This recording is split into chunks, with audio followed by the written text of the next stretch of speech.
Hello, my name is Isaiah Berry, and for my topic, I will be talking about veteran homelessness. Within this video, there's an interview that I conducted with Gene Roberts, who is a program coordinator at the Veterans Transitional Living Center. It is located in downtown El Paso and is very easy to access.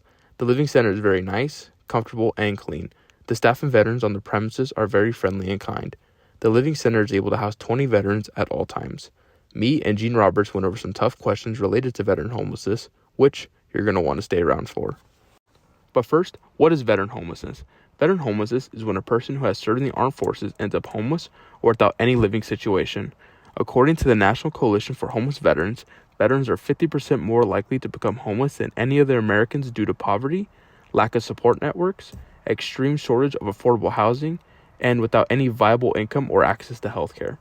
A large number of displaced and at-risk veterans live with lingering effects of post-traumatic stress disorder, substance abuse, which are compounded by the lack of family and social support networks. Additionally, military occupants and training are not always transferable to the civilian workforce, placing some veterans at a disadvantage when competing for employment. At the end of the interview, there will be information about a survey I conducted that was targeted towards homeless veterans in our community. I was able to interact with these local veterans and collect some data about them. But first, here's the interview. Tell me a little bit about yourself. Your name, where you're from. My name is Gene Roberts. I'm a retired Army paratrooper. I was born in Eastern Kentucky. Enlisted when I was 17, so I've been around the block a little while. I retired from the Army in '95, and I've done all sorts of jobs since then. I've worked with the Census Bureau. I've worked with the Department of Criminal Justice here in Texas. Just stumbled onto this ad one day, and so I've been doing this now for 7 years. How have you liked it? Well, I'm still here. That's something. Here, you're working with individuals who need your help. Veteran homelessness is pretty important right now to the VA, and the VA historically has not been the most transparent organization. It's one of the largest organizations in the country, but since 9/11 and especially the latest events that we've had to deal with in Iraq and Afghanistan, there's been a lot more illumination. Okay. And so the VA seems to be trying to, at least from all appearances, clean up its act and actually serve the veterans. What's your job here? Well, I'm actually the Director of Veterans Programs for the Opportunity Center for the Homeless. Okay. So I have, up until the end of September, I had 4 programs. We lost a grant for one of them, so I am responsible for 3 programs. I'm responsible for the Emergency Veterans Shelter over off of McGoffin. I'm responsible for this Veterans Transitional Living Center, and I'm also responsible for a rapid rehousing program, which allows us to address veterans with families. Why do you believe veterans become homeless? You have alcoholism, you have drug addiction, you have mental health issues, you have domestic violence or domestic issues, financial issues. So there's not just one avenue to homelessness. There are a variety of reasons people become homeless, and the factors aren't singular. Usually you're dealing with 2 or 3 or 4 different factors. You know, if you have an addiction issue and it's drugs, which means that you're spending every penny you have on drugs, then it's drugs and finance. There's no single easy, cookie cutter answer to these things. What are some services that you provide here at the Living Center? Specifically, the first thing we do is outreach. In other words, we have to identify the individuals who are homeless, and we do that through, I have an outreach coordinator whose job is to constantly be on the phone with other shelters, to be on the phone with the Opportunity Center, to be on the phone with the VA, because they're going to refer people to us. Once we have them in here, we have to identify what services they need. Everyone goes through a triage. What are they dealing with? Now, the one difference between the military and civilian world is that sometimes when we're dealing with traumatic brain injuries or post-traumatic stress disorder, civilian people deal with that as well. just not from the same circumstances. Ours are generally combat related or something related to the military, but we have to identify what the needs are. What got the person into homelessness in the first place? And we have to start addressing those. Primarily our job is to get these folks housed. If there's alcoholism or if there's an addiction issue, then we need to get treatment. We work hand in hand. We have a VA liaison social worker, and for now it's a she, and between her and my case manager and me, we try to find a strategy for dealing with each individual in person here. If it's, is it counseling? Do they need to go into a live-in facility, treatment-wise? Is it just finances? Are there finances available? Is the person eligible for benefits that he may not be receiving? Resume writing. These are all small things. Clothes. Getting clothes for them. Getting them to start doing things on a basis that is what we consider normalcy. What do you think as a society that we could do to help out? Here in El Paso, the community is very supportive. We have some tremendous partners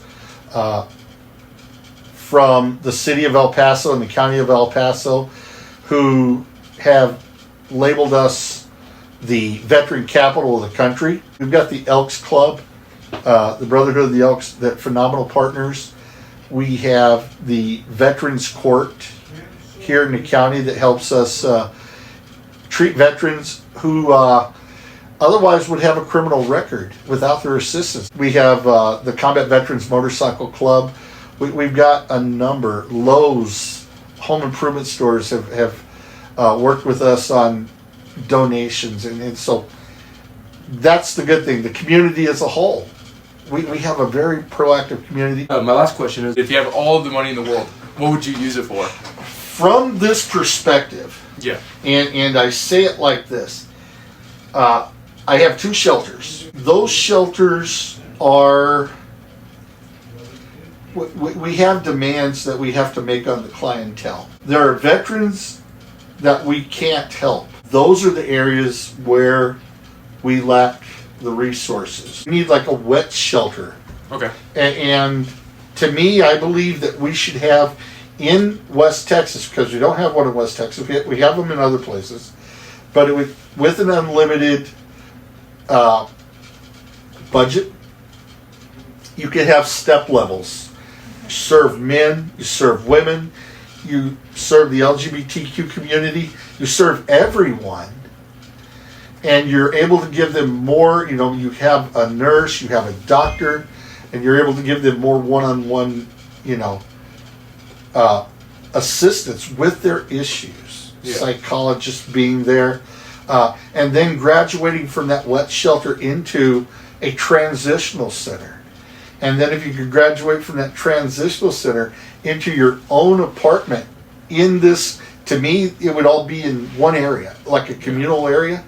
You have apartments, you have houses, and you're addressing those issues. Just a walking distance from there, there's the counseling you need, there's the medical help you might need, everything is there. And that's what I would personally do. I would find that location and build this. I think the old Fort Bliss where Beaumont is would be awesome for that. A budget for outreach. The VA has really gone above and beyond to address veteran homelessness over the past year since I've been part of this. And veterans don't get help for 2 reasons. Primarily because they're unaware that the programs exist. So the budget, a budget for advertising and outreach to get, if you know a homeless veteran, you get a hold of me. Mm-hmm. Hey, I've got a guy who lives out here, he says he's homeless. We're going to ask for some specifics. I can put it through a database. I can determine whether he's a veteran or not within just a few minutes. Yeah. So, but he has to know about us in order for us to help him. But then there are those who know about us, but won't ask for the help because they're, and this goes back to something we were just talking about, because they know that they're alcoholics and they don't want to stop. Yeah. So how do I help them? He doesn't want to give up his drinking. She doesn't want to give up, an addiction or being in an abusive relationship. So how do we help those folks if they won't? You got to come to us before we can help you. For my facilities, that's important. But if you have that wet shelter and you have that tier program, you'll be able to help more folks who are not being helped. Yeah. Simply for that reason. Perfect. Thank you very much for answering my questions. You're very welcome. Thank you. I hope you enjoyed my interview with Gene Roberts. Now, time for the survey portion. For my survey, I decided to interview 30 local veterans within our community. My first question was, are you a veteran? I asked this question that way I could get a common denominator between all my respondents. I had 30 responses and all answered yes, they are a veteran. For my second question, I asked, how old are you? I asked this question that way I could see the age range between the veterans within our community. For my third question, I asked, which gender are you? I wanted to see the ratio between male and female veterans within our community. 26 of the respondents were male, while 4 were female. For my fourth question, I asked about marital status. Many people go into the military single or never married, and a lot of them come out single or never married also. So I want to see if this information was correct. 43% of the veterans that I interviewed were single or never married. For my fifth question, I asked the veterans, do you have a disability? 53% of the veterans that responded did have a disability. For my sixth question, I asked the veterans, have you ever been homeless? I wanted to ask this question that way I could see what percentage of the veterans within our community have been homeless. 83% of our veterans in our community have been homeless.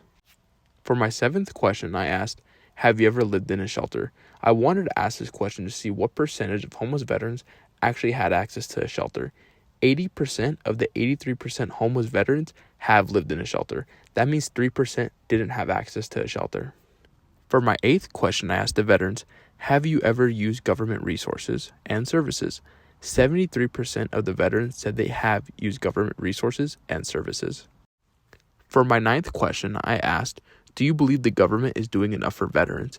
53% of the veterans that answered said no, the government is not doing enough. For my 10th question, I asked, do you believe veterans should be more recognized? 80% of the veterans that responded agreed that veterans should be more recognized within our society. For my 11th and final question, I asked the veterans, should veterans be homeless? 83% of the veterans responded, no, veterans should not be homeless. Thank you for listening to my profile piece. I hope you got a better understanding about veteran homelessness and why it is a problem within our society. Only we can put an end to veteran homelessness by spreading awareness. Veterans give the ultimate sacrifice for us, so why can't we sacrifice for them?